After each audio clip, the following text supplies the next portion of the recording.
guys, babaklasin na namin yung sigala. Ayan. Doon na yung isang kasama ko. Sige guys, tutulong muna ako para mabilis.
Ayun guys, tapos na namin baklas yung sigala.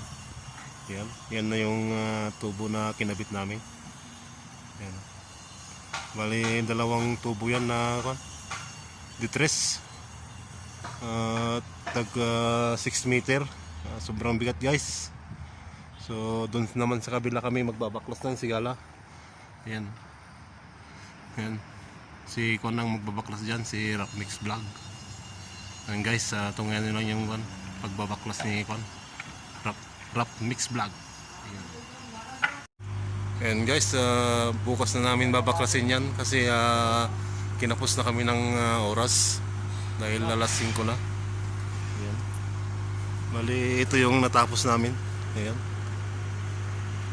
Tapos nagpatay na rin kami ng sigaro dun sa likod para bukas maglagay na naman kami ng tubo.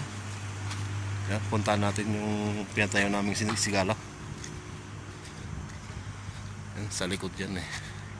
Bali kon yan, apat na side yung lalagyan namin ng tubo para sa drainage.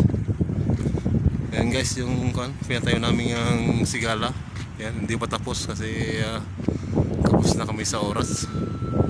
So bukas na lang tutuloy namin. Bukas siguro lalagyan din namin ng tubo. Yan guys. So hanggang dito muna guys.